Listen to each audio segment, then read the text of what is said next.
And congratulations on the CHIP program here in Rochester. That is such a huge deal that there's a CHIP program here. I think that I'm going to be sending people up here from Glastonbury, Connecticut, where I live, and I'm just going to tell them they can stay at your house. Sure. So you know, hopefully you'll be able to talk to each other while they're in your house and you're having breakfast together and everything. So it's a good thing that the confidentiality stuff, you know, won't be an issue. And also, congratulations to all of you who were either involved or attended or got people to attend the Veg Fest yesterday. That was amazing. Give yourselves a hand. Give yourself a hand. I had such a wonderful time. I walked around with my son and my niece and my mother, and we really had a beautiful day. And I just couldn't believe that this was actually the first of many, I'm sure, because it was just great. So all of you who organized that, thank you so much. And I'm sure you'll have to start organizing the next one next week, because I know how long it takes to do something like that.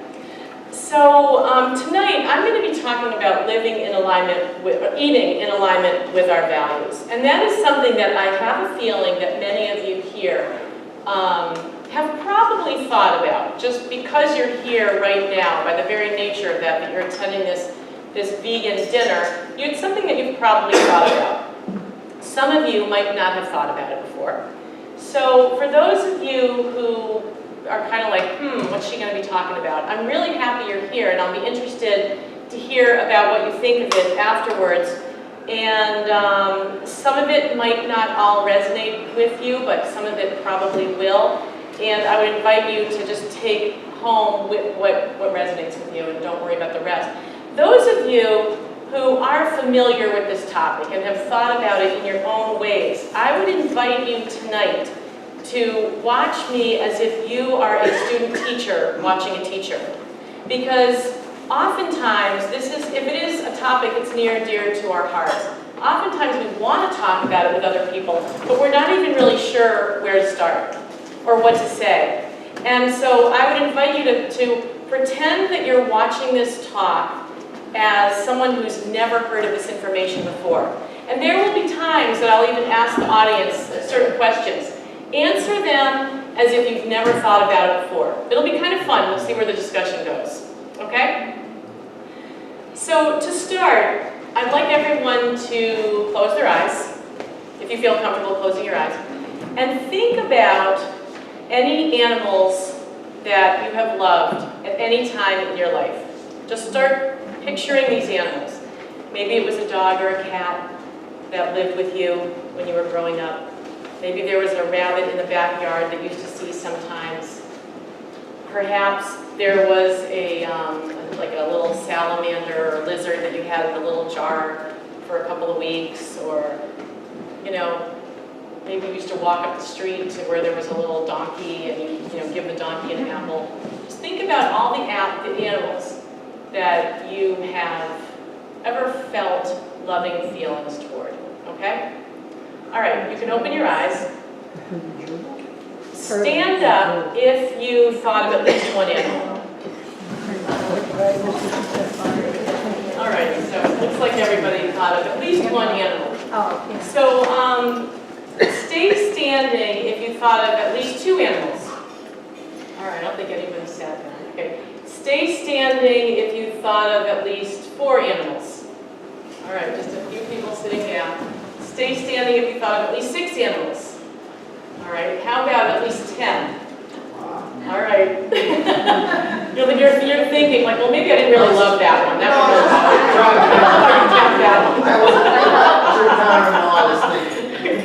Okay, how about at least 15 animals? 20? I love that. Well, okay, you love them all. You feel, except for spiders. Okay, great. So you can all sit down now. So what that tells me is that just with this group alone, given all of you standing up and standing up for so long, there could easily probably be at least 1,000 animals that have been loved by this group. So we know what that feels like. We know what it feels like to love an animal. And I'm actually not really surprised that so many people stood up. And it's not only because this is a vegan event, but we're taught to love animals as we're growing up. I mean, think about it. we're read to as children, and we read to children as well, when we have the kids.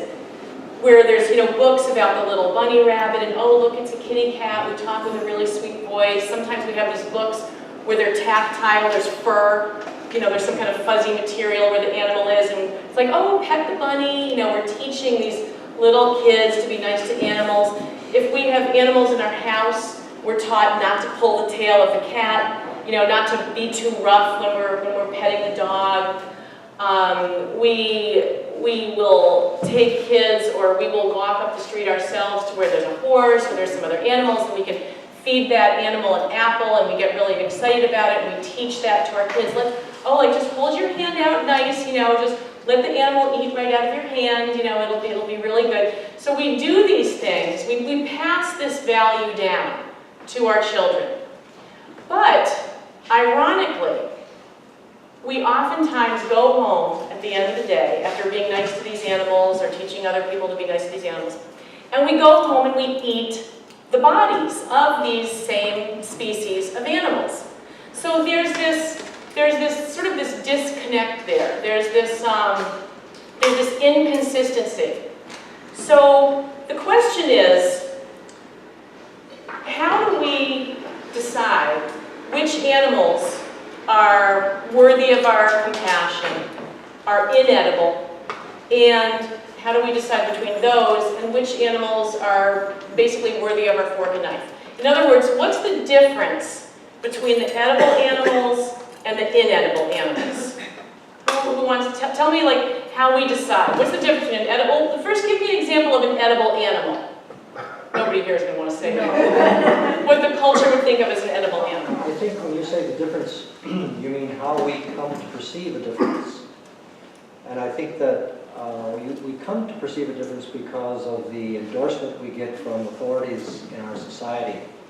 The structure of society is such that those who are in positions of power and authority tell us what's permissible and what isn't. And as we're growing up, we find out that just as people were told in Nazi Germany what was permissible and what wasn't to do to other human beings, we're also told what's permissible and what isn't to do to humans. And that's how I think we come to the conclusion that it's okay to eat chickens and pigs.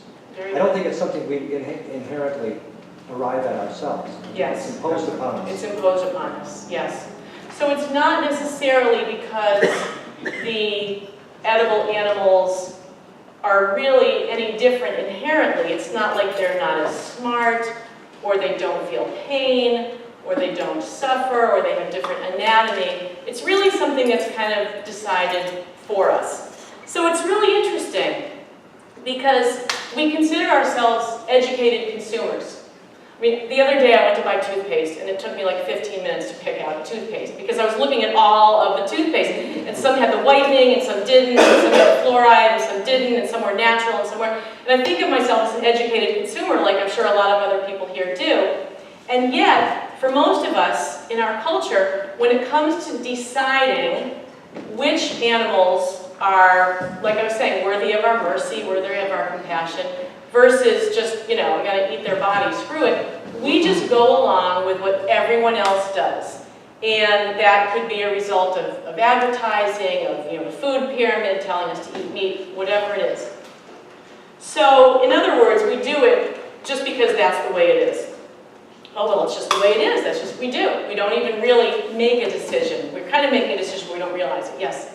I'm thinking of chickens, because I know people that just don't think they're very smart, so it's good not to eat a smart animal. Of course, we know chickens are intelligent, if you've done any homework, but that's what I get. Oh, they're so dumb. Yes, it's interesting. Somebody might say, well, the animal isn't smart. Whether or not the animal is really smart or not, in my opinion at that moment, isn't even really the issue. You could say, well, let's say there's a human that's not really smart. Is it okay for us to do whatever to that person just because they're not smart? What if somebody has a head injury? What if your dog had a head injury? Does that mean that we should eat your dog, because it's not so smart anymore? So, in reality, and I think that some of you, we've already been touching on this a little bit, in reality, there is something that we unconsciously think about that kind of makes us decide whether or not an animal is edible or inedible. And that is whether or not we view that animal as an individual. So if there's an animal that grew up in our own house, we're going to think of that animal as an individual, and we're not going to want to eat it. Like, let's say it was a dog or a cat. And because we know that those animals have personalities, because we've grown up with them, or they live with us now, we can kind of extrapolate that to other people's cats and dogs as well. If our animals here in our house have personalities, those over there must too, so I wouldn't really want to eat those either. You know, it's interesting, 4-H kids who their, you know, sort of like farm education becomes part of their actual high school education, they have to raise an animal, and then they have to bring it to slaughter. And they don't want to bring it to slaughter at the end. They cry because they view this animal as an individual, even if it's an animal that they've traditionally thought of as an edible animal. Kids that grow up on farms are often taught not to name the animals because, you know, once they do that, they're going to start thinking of it as an individual. You know, I saw this picture on Facebook once where there was some kind of, you know, outrage because somebody had bought these chicken nuggets and somehow a head of a chicken got in there. Maybe you saw it. It was kind of a crazy picture. And there was all this outrage over it. And of course, it's needless to say that the person lost their appetite and didn't want to eat chicken nuggets anymore, right?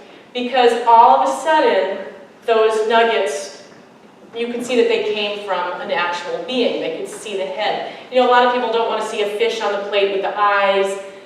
They don't want to eat a cow's tongue, even though the tongue is a muscle just like a quad or a glute, you know. But we know that when we see a tongue coming out of a mouth, we think about a face. So that's why people don't really, a lot of people don't want to eat a cow's tongue. So if we think of it, if we think of that animal as an individual, we're not necessarily going to want to eat it because if we think of it as an individual, we feel empathy. And if we feel empathy, we're not going to want to eat something that we know was once alive. Now, there's a psychological term called psychic numbing, which is a term that kind of is used to describe when we separate ourselves emotionally from something that's going on. If somebody's in a very abusive or violent situation, they'll distance themselves from it. They'll almost become separated from it, so they're not feeling it so horribly anymore. So psychic numbing can actually be an adaptive response. But in this case that we're talking about, the psychic numbing actually serves as a means to turn our empathy into apathy. We are separated from what's actually going on. Now, I believe that the reason that we feel empathy is because as humans, we are compassionate by nature. Think about it. We feel at our best when we are behaving in a compassionate manner. You know, the destruction in the Caribbean. My boss is talking about, this person that I work with is talking about wanting to fly down there. He's a pilot. He wants to go down there and bring supplies. You know, he's like, just tell me where to fly and I'll be there. There's churches that are reaching out to the community, trying to identify people who need help. And people feel good going and helping. In many instances, it feels better to give a gift than to receive a gift. It feels good to do that. People go to Mexico to build houses. We have Habitat for Humanity. And we are at our best as humans when we're helping others. It feels the best. And to kind of continue from that, we don't like to see others suffer. It's sort of it's like a continuation of you know, wanting to help other people. And those others that we don't want to see suffer include animals. Even those of us that who don't consider ourselves to be animal lovers. You know, not everybody goes around saying, I'm an animal lover. Even people who don't think about that, they don't want to see animals suffer. Sometimes in our communities, we'll hear about some kind of horrible animal abuse that somebody's doing to their dog or to their cat or to some other animal, and there's outrage. We want to call the police. We want to have these people taken to jail. We want to make sure that justice is served. We believe that it's a bad thing. Only, I think, like less than 5% of Americans even identify themselves as hunters. The rest of us, when we see a wild animal, we're going to kind of stand there in awe, like this is a wonderful thing, and teach the neighbors not to throw rocks at the deer or whatever. So we feel like we don't want to see suffering. We show compassion. It's very natural. And research shows that we're actually hardwired to care about the well-being of others. In other words, we have a biological basis for empathy. If I had a big, giant caterpillar on my cheek right now, big, huge caterpillar, how would it make you feel to see it? Would anybody kind of get the creeps, like, oh my God? Because you would feel it. Now, why would you kind of get the creeps? Because it shouldn't be on your face. It shouldn't be on your face because what would it feel like if it was on your face? It'd be kind of like scary a little bit, right? So if we see, or let's say if we're watching, we think about what it would feel like for ourselves to have the caterpillar on our face, like, ooh, yikes, we imagine like, ooh, it must be like that. If we are watching a fight, maybe a fight in the movies, we see somebody getting beat up, how would that make us feel? Well, what's really interesting, I was actually talking to my mom, she said, well, I remind myself that it's just a movie. We have to remind ourselves that it's just a movie, otherwise we're going to feel some semblance of almost pain when we see somebody getting beat up. In some sports event, we see somebody run up to the ball and kick it really hard. We can almost feel that force. So we are biologically programmed to feel what others are feeling. So, given that, if empathy is hardwired in our brains, then if we fail to empathize, then we may actually be overriding a natural impulse. And from that, I wonder if eating animals that we would otherwise choose to protect is even in alignment with some of our deepest values. All right, so, okay, well then if eating animals is not in alignment with our values, or is not in alignment with our deepest convictions, the first question becomes, but wait a minute, don't we have to eat animals in order to be healthy? I mean, who cares about that other stuff? If we need meat to survive, what does all of that matter?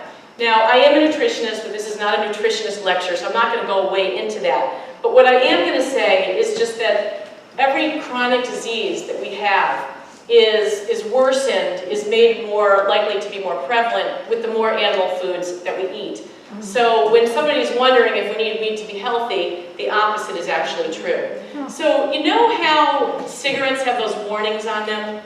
Well, if animal products had warnings like that on them, I'm just going to read like 4 or 5 that I just kind of came up with that it might say. So here's one. Surgeon General's warning. People who do not eat meat are 32% less likely to die or be hospitalized because of heart disease. Surgeon General's warning. The consumption of milk and other dairy products is directly correlated with increased risk for breast cancer, prostate cancer, and ovarian cancer. Surgeon General's warning. Grilling or broiling meat over a direct flame results in the production of polycyclic aromatic hydrocarbons, which may play a significant role in the development of human cancers. Surgeon General's warning. Eating at least 1 egg a day is associated with a 23% earlier mortality. Surgeon General's warning, diets based on animal products are associated with increased risk for type 2 diabetes.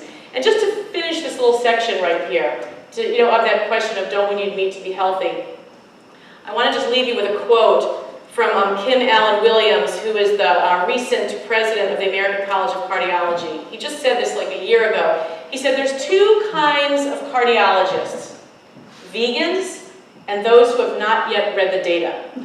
So just in case anybody's wondering if you need meat to be healthy, the answer is no. So what is the greatest gift that we will ever receive in our lifetime? Health, yes. And in order to have health, we have to have a body. We have to have a body. That's right. We have to have a body. So our body is the most precious thing we're ever going to have. We get it when we're born. We have it until the day we die. It carries us through everything. It is truly it's the most miraculous thing that we're ever going to have. Without our body, we're just not here, right? So we think about it, or I think about it from a spiritual perspective, about it literally being a gift that we want to take care of. If we received some precious jewel, we would want to take care of it. If we're with a precious person, we want to take care of that precious person. Well, our body is really just about as precious a gift that we're ever going to get. You know, we think about a church and the members take care of the church, and if the toilet overflows, people are going to go fix it, and nobody would ever go in there and spray paint the walls, and if it ever happened, everybody would go in there and clean it up. I would argue that our body is even more precious than a building where people go to worship, because you can't even go to worship unless you have your body.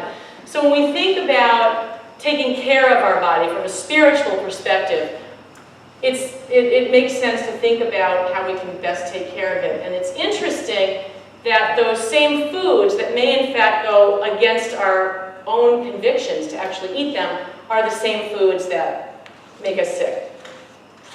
So if our body is our greatest gift, what do we need to support that body? Where does our body have to be? I'm looking for something that's huge. My answer is the planet.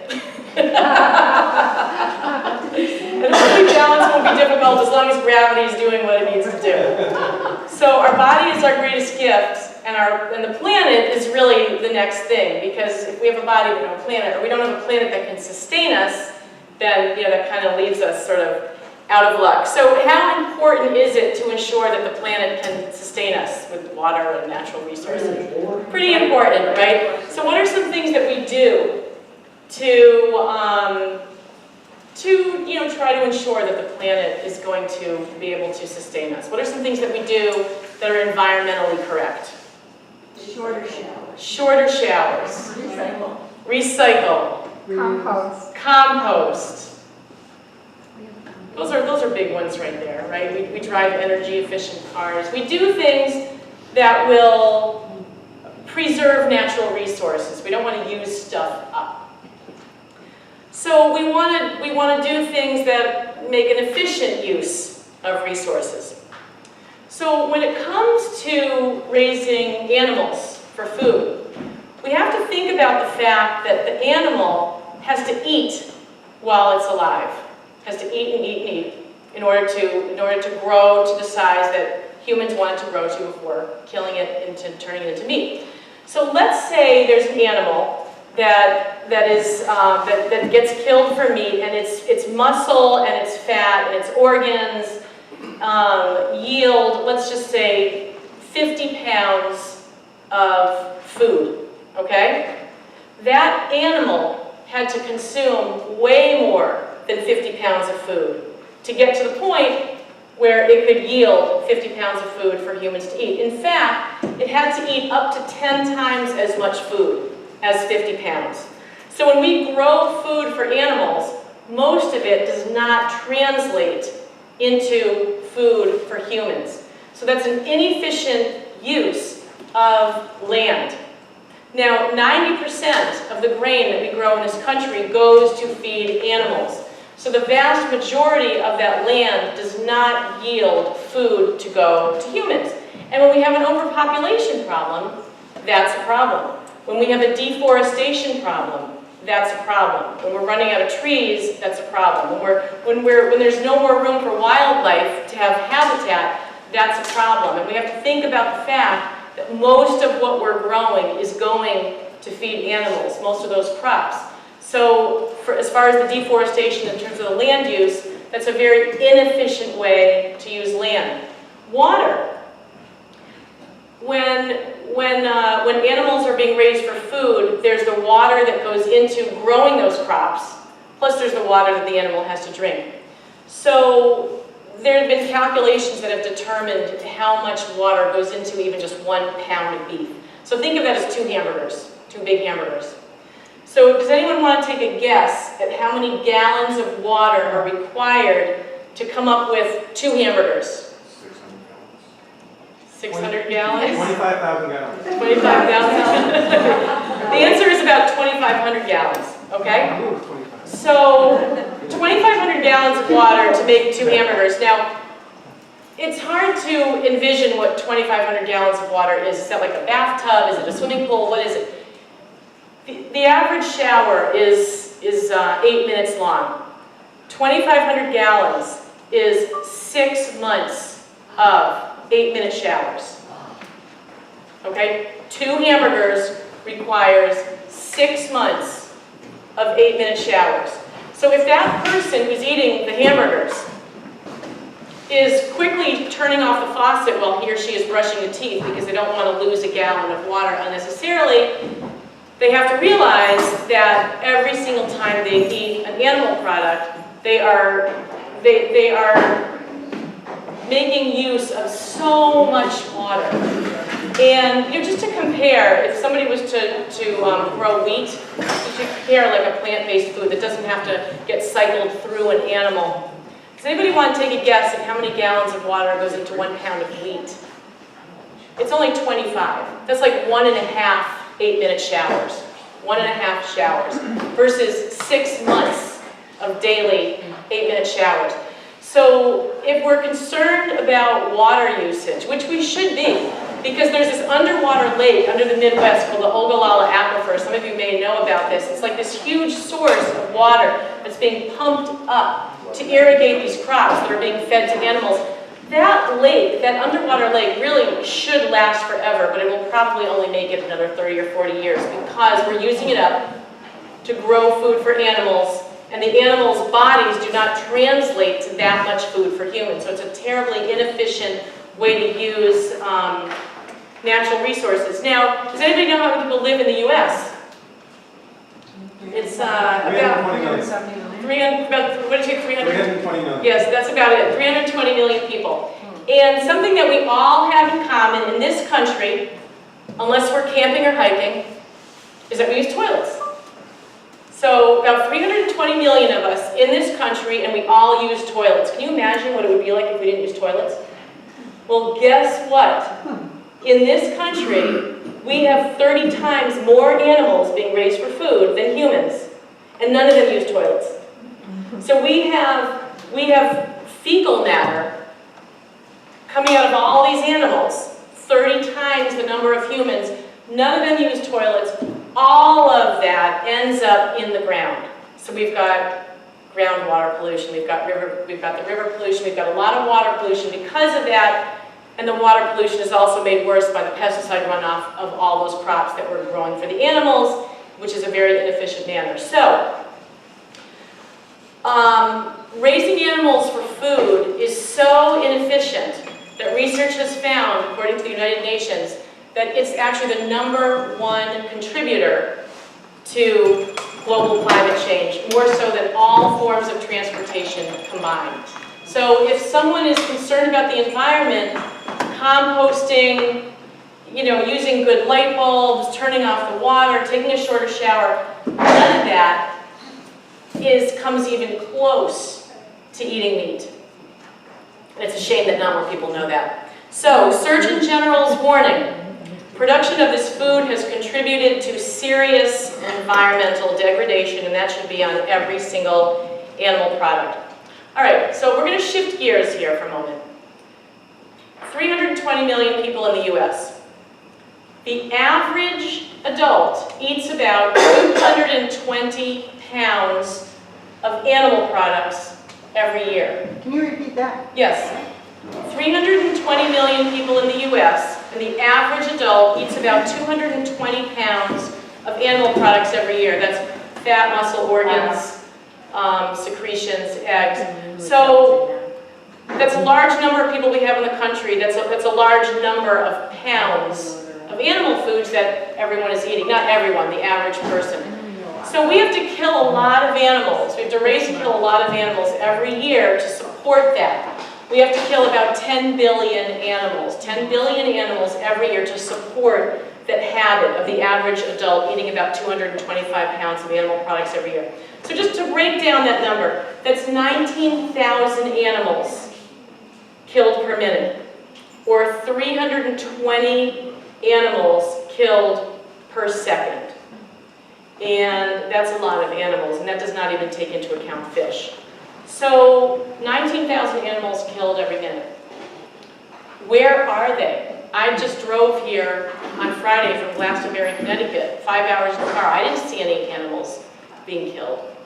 Where are they being raised? Where are they being dismembered? Why don't we see it happening? We don't see it happening because we're not supposed to see it happening.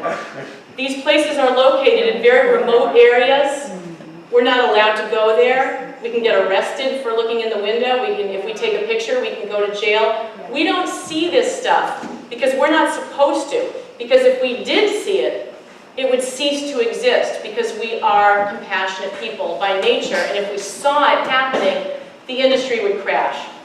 Now, when animals are, I know that a lot of you probably know some of this, so I'm not going to go way into it, but when animals are killed, there's such vast numbers of them that people go through that it's done on an assembly line fashion.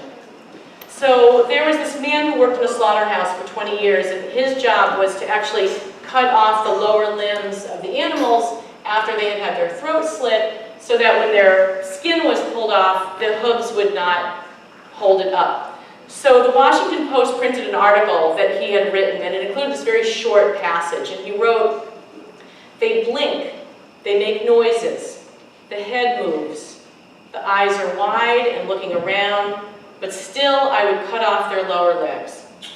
On bad days, dozens of animals reached my station alive and conscious. Some would survive as far as the tail cutter, the belly ripper, the hide puller. They die piece by piece." And he was haunted by this. Why was he haunted by this? He felt their sentience. Because he felt their sentience. He felt their ability to feel pain. So he was haunted by this. Because as humans, we don't want to see other people suffer. We are inherently compassionate, and it makes us sick on many levels when we're exposed to that kind of violence. So what if one of those animals that came down the assembly line had grown up in somebody's backyard? Because even the backyard animals are going to go sent to a slaughterhouse. Would that make that whole scenario humane? Would there be something humane about the whole blinking eyes and the tail puller and the belly ripper? I would argue that it wouldn't be. I read in the dictionary, I looked it up, the word humane, and it said, characterized by tenderness, compassion, and sympathy for people and animals, especially for the suffering or distress. Let me just read that again. In the dictionary, the definition of humane is characterized by tenderness, compassion, and sympathy for people and animals, especially for the suffering or the distressed. So keeping in mind the definition of humane, and keeping in mind the fact that we are a compassionate species by nature, I would ask you to think about humane gas chamber, humane genocide, humane rape, humane slavery, humane slaughter, humane chicken leg on a bone. Just think about that word humane and how that fits into those things. So we're going to switch now to something a little bit more joyful. Joyous occasions, like tonight before I started talking. What do all joyous occasions share? When we get together with friends and family, people that we love, food, yes. All of these events share the sharing of sumptuous food in a loving atmosphere. It's what we do. It's how we express love. So here are some more questions to ponder, given what we've been talking about so far tonight. What does it mean when we celebrate peace with a meal based in violence? What does it mean when we unquestioningly follow violent traditions that not only sicken our bodies and sicken our environment, but also go against our own core values? And finally, what does it say for our society when we slaughter sentient beings to show our love for each other and as a way to express thankfulness and gratitude? Which brings me to Thanksgiving. Yes, Thanksgiving is an interesting holiday for vegetarians and vegans and their families because most vegans and vegetarians see people eating meat every single day. But sometimes on the day of Thanksgiving, on the one day of the year that's really set aside to be a day of peace and gratitude, vegans and vegetarians don't want to see an animal's body on the table. Of all the days in the year, this is the day that they don't want to see that in many households. And it's ironic because the family of the vegetarian or the vegan will hear that and say, come on, of all the days in the year that you won't have dinner with us, Thanksgiving, which is a day of peace and a day of gratitude, that's the day that you're going to make a big fuss? You know, you see us eating meat all the time. So it's really interesting because the vegans and the vegetarians view the turkey as a symbol of violence, whereas the family views the symbol of the turkey as peacefulness and thankfulness.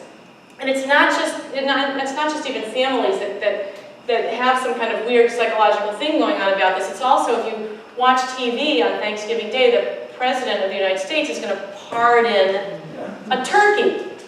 Now, first of all, the last time I checked, when you pardon somebody, it's because they did something wrong and you're going to, let them off the hook. Obviously, the turkey didn't do anything wrong. But aside from that, people tune into the TV and they watch this because it makes them feel good. Like, oh, that's really nice.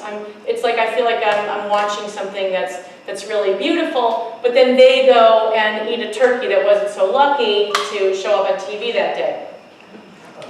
So if it feels good to watch the turkey pardoning ceremony, and I'm saying this more about for people who are not vegan or vegetarian, if it feels good to observe that, then even if that person eats animals on other days, why not make this day a day where you actually honor your values when you sit down to eat? Why not make Thanksgiving a day where we honor and be thankful for all the beings that we share the earth with? Why not make Thanksgiving be a day that we honor and be thankful for the environment? Why not make Thanksgiving be a day that we honor and be thankful for our bodies as the precious gift that they are? And if that feels good, why stop there, just at Thanksgiving? Why not do it more than just once a year? Why not do it all the time? Now, some people say that from a karmic perspective, as long as we needlessly kill 10 billion land animals a year and another 10 billion marine animals a year, we can't expect to have peace on Earth. Now, I'm going to start winding down. And to do that, what I'd like you to do is to close your eyes again. And I'm going to read some quotes to you to think about. And I'll tell you who said them before I read the quote. Thomas Edison said, "Until we stop harming all other living beings, we are still savages." Nobel Prize winner George Bernard Shaw said, "While we ourselves are the living graves of murdered beasts, how can we expect any ideal conditions on this earth? Nonviolence leads to the highest ethics, which is the goal of all evolution." Leonardo da Vinci said, "I have from an early age abhorred the use of meat, and the time will come when men such as I will look on the murder of animals as they now look on the murder of men." And Albert Einstein said, "Our task must be to free ourselves by widening our circle of compassion to embrace all living creatures.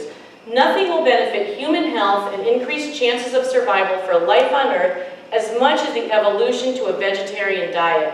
And finally, philosopher and poet Ralph Waldo Emerson said, "You have just dined, and however scrupulously the slaughterhouse is concealed in the graceful distance of miles, there is complicity." So the Dalai Lama said that the role of religion is to fill one's heart with compassion. And personally, I think this is why so many leaders of different religions are starting to pay more attention to eating compassionately, to fueling ourselves on compassion rather than on violence. Because when we hide from the truth that's inherently present in meat, we're not fully present. We're not fully conscious. And our self-awareness is limited. We've basically created an obstacle to our own personal growth. But there's a way to undo this. There is a way to achieve happiness as defined by Gandhi, who said that happiness is when what we think, what we say, and what we do are all in harmony. And the way that we can undo this, the way that we can achieve that, is by witnessing, is by seeing reality, by looking behind the curtain, by having the courage to see animal agriculture for what it actually is. Because when we witness, we emotionally connect to those that we are witnessing, and our empathy comes back. Our apathy transforms back into empathy. Now, to witness, it's basically about, watching these documentaries like Earthlings and Peaceable Kingdom. Does anybody feel kind of nervous or just like avoidant about wanting to watch something like that? It's not fun to watch something like that. It's like, ugh. The irony is that the reason that we don't want to watch these things is the exact same reason that watching them is so powerful and so effective. And that reason is because we care. Because we are a caring species by nature. So I say that it's time to step outside of the system to find our lost empathy. It's time to make choices that reflect our values and our integrity rather than just going along with what everybody else does. Because when we choose to bear witness to the truth behind raising animals for food, and if we decide that what we see is not in alignment with what we stand for, and if we decide to change our behavior so that it becomes in alignment with these values, then great peace awaits. You know that feeling of peace, of rightness that you get when you reach out to help other people? Just imagine feeling that every single time you sit down to eat, which is usually going to be at least 3 times a day. When that happens, we experience what it means to literally and spiritually nourish our bodies with compassion rather than violence. We become powerful activists for nonviolence. We are real environmentalists rather than just wannabes. I'm sorry, but I have to use that term. And we're able to be an example of what it means to live our truth as it pertains to feeling compassion for others. Because when we choose to nourish ourselves with peace and compassion and mercy, rather than with fear, despair, and pain, our inner bliss raises to new heights. And it's an experience of interconnectedness that is really only understood by doing, as I'm sure a lot of you understand right now in the audience. So my wish is that all of us can share in that experience for enhanced happiness and spiritual growth, and for a much better, more loving world. Thank you.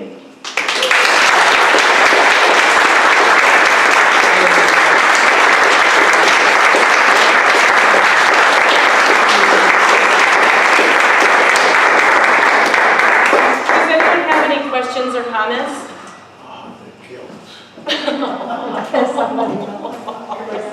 I have a question. Yes. The manure, the output of the animals. Yes. I mean, does it get used for fertilizer, or I mean, does it just go back to the earth? I mean, Some of it does, but there's just way too much of it to be able to transport around. It's not necessarily a cost-effective thing to drive it all over the place. Actually, if you were at the Veg Fest yesterday, we showed What the Health. And I've known about these pig farms for a long time, but I never actually understood exactly what those lagoons were. So these concentrated, the CAFOs, concentrated animal feeding operations, thank you, where they have all these pig barns that have tens of thousands of pigs in one barn. All their feces ends up in this lagoon, which often the dike breaks and ends up in the river. But what's supposed to happen, this is the way it normally works with these lagoons, they have pipes that go underground out into fields surrounding the farm, and they have these sprinkler systems that spray the manure into the air in a circle around it. So it ends up kind of going into that land, but that spray ends up contaminating the air of all the neighbors, and they all end up smelling this, and the farmer actually has control over when they turn that on, and can decide to, well, today's the day I'm going to really stink it up for my neighbors. It was really kind of shocking for me, because I never actually got that part of it. Did you understand that part? No, that was a wonderful documentary. Yeah, so You can see that right out in Ontario County. Can you? on the dairy farms. How do they keep They the do the same thing. Yeah. E. coli out of the crops? I mean, we have this. I'm not even sure they're using it for crops, it's just spraying into the fields, because it's just a way to get rid of it. Okay. Yeah, I'm sorry. And they call them lagoon, the cesspool. Exactly, they're really open cesspools. is what So they does are. that poison the wild animals? I mean, we eat food that's contaminated with E. coli. I'm just asking. Almost all of it is. Yeah. Yeah. Yes. You raised some points having to do with the aspects of the contributions that religion might make to some of this. And I'm just wondering what you thought about the concept of dominion as applied to the Judeo-Christian concept of dominion over the animals, as well as the tradition in all three of the Middle East religions having to do with blood sacrifices and so forth, and how that might have contributed and might still contribute to the people, their people becoming inured to the suffering of these animals. Could you comment on that? Yeah, I can speak to the dominion question. The other part of your question I don't really have enough knowledge on, but as far as the dominion is concerned, from different religious leaders that I've spoken with, they've explained to me that dominion is in the Bible, dominion over animals, is kind of the same way that adults have dominion over their children. It's more like a caretaking. It's our responsibility to watch over them, to see them. I mean, we wouldn't harm our children intentionally. We wouldn't do something that would put them into harm. We wouldn't exploit them. But for whatever reason in the Bible, it does have that dominion piece, but it's not necessarily about ruling them to the point of abusing them. It's more about taking care of them. And if we're raising them for food and we're doing all the artificial insemination, all the craziness, and ruining our planet, then we're taking dominion in the wrong way.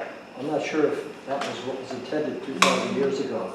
I think that's maybe a recent interpretation that could be, as many passages in the Bible and the Quran and the Torah, for example, could be interpreted. But I wonder whether there's a book that was written called Dominion by Scully. You know this I've book? seen that book, but I haven't read it. And I think that's why I wanted to kind of ask you what you thought about that, because he debunks the issue of dominion in Christianity. And he's a devout Christian. And, How does he do that? How does he? What he does debunks say it to debunk because he basically applies, I guess you might say, the idea that the dominion, the ability to have power over another being does not sort of entitle you to take its life, rule its life, control its life, and so forth. And I think that, I guess I would want to go back a little even further into some of the pagan religions and so forth, where blood sacrifices, of course, being adopted by some of the Middle Eastern religions later in history, some of the earlier religions such as Zoroastrianism and so forth, where blood sacrifice was an important component of these religions, and how animals, of course, at times even people, were used as the victims. And I guess I wondered whether that was part of what has driven this dichotomy between human beings who supposedly have a soul and animals who supposedly don't, and therefore were entitled to do with them as they please, as Descartes would have specified. I had a comment to make on that. So wealth was measured in capita, which is heads of sheep or cattle. So what I'm thinking is in that day, the people who were wealthy probably had some pull with the religious organization and wanted to improve the sales of all of their animals. So that could have been a driving factor. Thank you. Yes? First, I just want to thank you. Not only was it very informative and I thought well here to the audience, but I kind of felt a ministering aspect to what you do as well. Thank you. And as to some of the earlier points about why dogs and cats are off limits versus the others, and the soul is of course part of it, and also the segregation. And even once you get into the mammals, you don't even really call it what it is. You don't call it cow. You don't call it pig. You got all these other names for it. But I just wanted to share in terms of like helping other people as a tool. We just discovered the movie Okja. Have you seen it? How many people have seen Okja? What is a part of it? It's a Netflix movie about the breeding of so-called super pigs for food. It's kind of Disney-like, it's from Korea, but it is just such a touching and actually very graphically animated depiction of like slaughterhouse activity and things like that. And you know, it's not perfect, you know, and I have some criticisms about it, but as far as, you know, to anybody that's never even thought about it, you know, just this movie, it's about this girl. Could you spell the title? Okja? Okja, it's on Netflix, and this pig is, it's like a rhinoceros. It's very big, and it's very smart. It like saves the girl's life.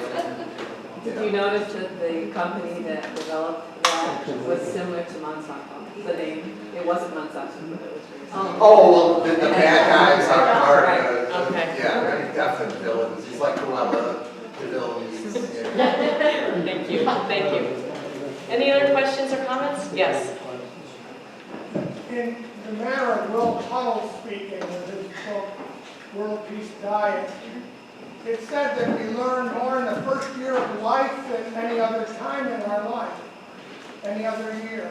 And so that conditioning, good or bad, we can do some pretty bad things in the name of love. It's very hard to reverse after the first year of life. So he says, we're born into a world where above all we want to feel love. So our parents give us something that we think is a matter of who they give us is a representation of love. So if we're that strongly conditioned to it, how do you change that kind of emotional attachment? It's huge. What do you have to say? That's the $1 million question right there.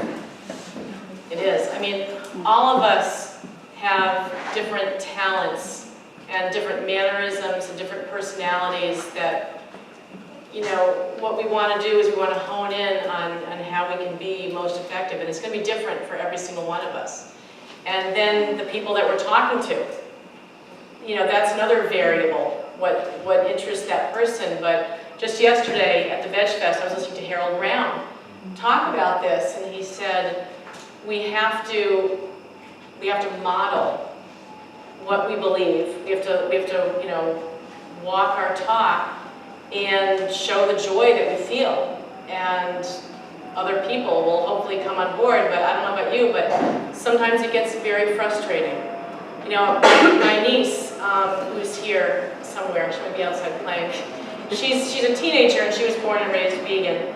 And we were just talking in the car today. It's like, God, don't you just want to like smack somebody? It's like, why don't they get it? You know, I remember when I learned about veganism, within less than a year, I was vegan. I'm like, okay, well that makes sense. I'm going to do that. Why wouldn't I?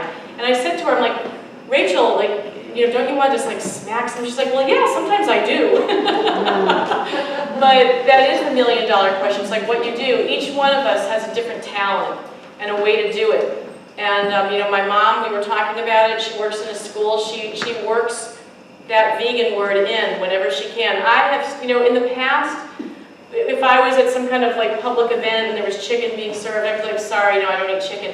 Now I say, oh, I'm vegan. You know, I use that V word way, way, way more than I used to, because I want people to know that that's what I am. In the meantime, I try to be nice and interesting and, you know, whatever, take care of myself. I'm a nutritionist, so I can approach it from a health perspective. You know, if somebody meets a nutritionist who's vegan, they think, ooh, a health authority, you know, thinks that vegan is good. Other people, it's going to be something different. But if you find the answer to that, let us know. Yes? How would you get into the school curriculum? I mean, I'm thinking like the next generation and, you know, the younger people. Just even what you were talking about, this information about, you know, commercial animal farming and the environment and... It is getting in. It is getting in. I have nieces and nephews that are vegan now because they're learning about what's happening. Actually, at school, they're teaching. Yes, in school. Wow, you have nieces and nephews that are vegan because of information they learned in Yes, school. I do. Yes. What school is that? What That's support.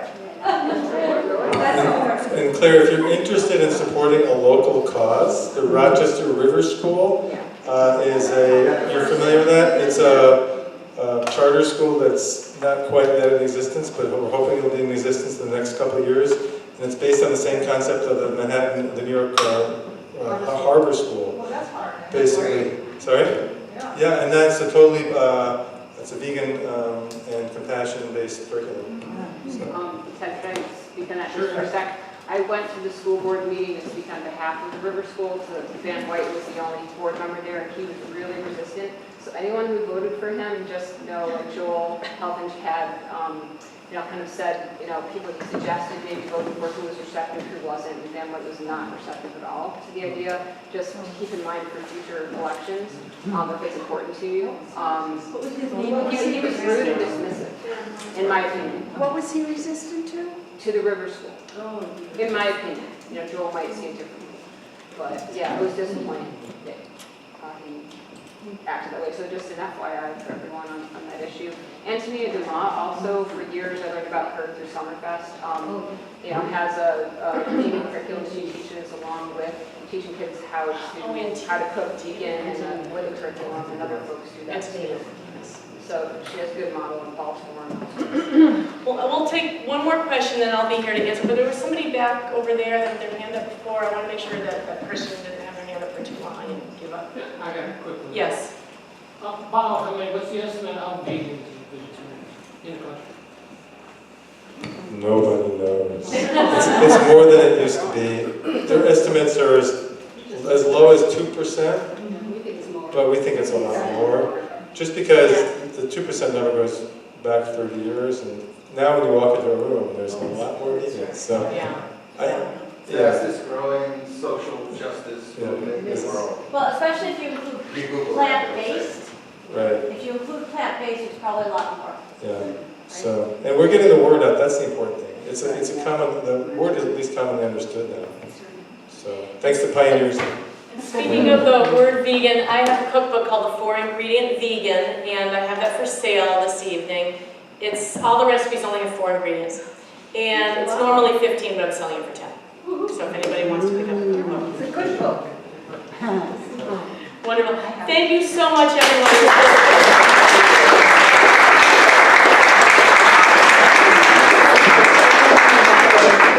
Small token of our appreciation. Thank you. Thank you, Carol and Ted.